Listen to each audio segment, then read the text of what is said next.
Shalom Ibu Yun yang kami hormati beserta dengan teman-teman sekalian.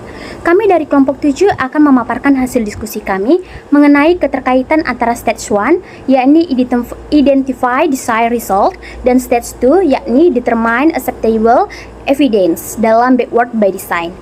Backward design adalah perancangan pembelajaran dengan prosesnya berjalan mundur. Dimulai dari identifikasi result atau berorientasi pada assessment di mana hasil nyata dari apa yang dipahami oleh siswa. Jadi, tujuan pembelajarannya bukan sekedar memahami konsep X atau langkah Y, melainkan hasil apa yang diperoleh siswa jika mereka memiliki pemahaman tersebut.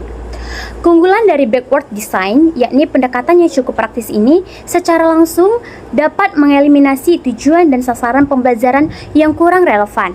Bahkan, pendekatan desain ini bisa mengantarkan peserta kepada performance yang diharapkan, jadi bukan sebatas memperbaiki kompetensi.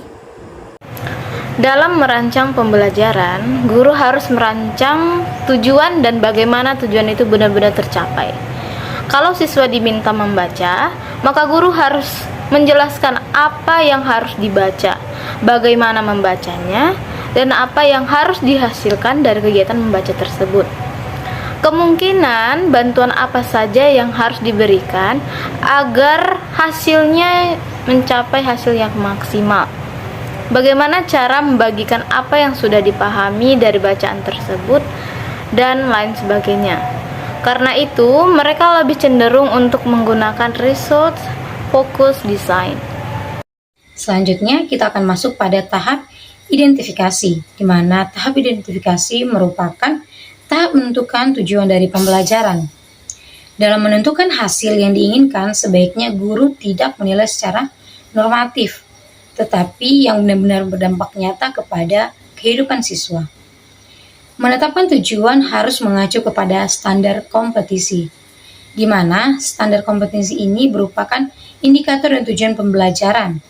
Lalu, menetapkan tujuan dari pembelajaran dapat diambil berdasarkan kurikulum yang telah dirancang oleh pemerintah berupa KI, KD, dan indikator dari masing-masing mata pelajaran atau capaian pembelajaran.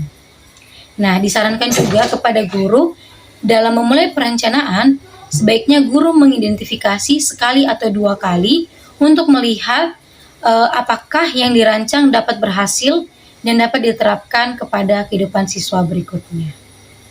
Pada tahap ini ada beberapa pertanyaan mendasar yang perlu dijawab, antara lain yaitu, apa ide utama yang akan dipelajari oleh siswa? 2.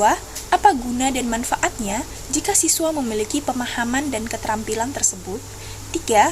Hasil nyata apa yang dapat dinyatakan oleh siswa ketika mereka telah paham dan terampil?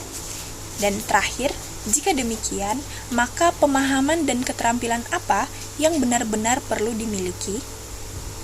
Guru juga bisa menjawab pertanyaan seperti, bagaimana siswa memahami peta konsep yang dapat digunakan dalam proses curah pendapat? Ini merupakan salah satu pertanyaan untuk menjawab tujuan pembelajaran. Pertanyaan tersebut bukan saja reflektif, tapi untuk menjawabnya perlu perenungan yang mendalam. Oke, baik teman-teman, kita akan masuk pada tahap penjelasan determine.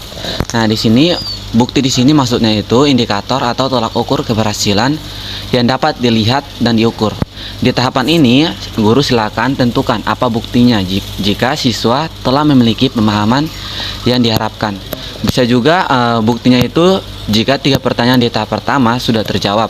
Misalnya, bukti dari siswa memahami langkah menjual, yaitu siswa mampu untuk mendemonstrasikan langkah-langkah menjual tersebut. Kemudian jika dikaitkan dalam pembelajaran, bagaimana para guru akan mengetahui bahwa para siswa telah memenuhi tujuan-tujuan tersebut. Ini adalah sebuah asesmen. Biasanya itu dalam pembelajaran tradisional, asesmen dilakukan pada akhir pembelajaran. Dalam kelas yang berpusat pada siswa, asesmen atau penilaian dilakukan selama pembelajaran berlangsung. Nah, bentuknya di sini ada formatif, yaitu selama pembelajaran berlangsung, dan juga sumatif, biasanya itu di akhir pembelajaran atau di akhir semester.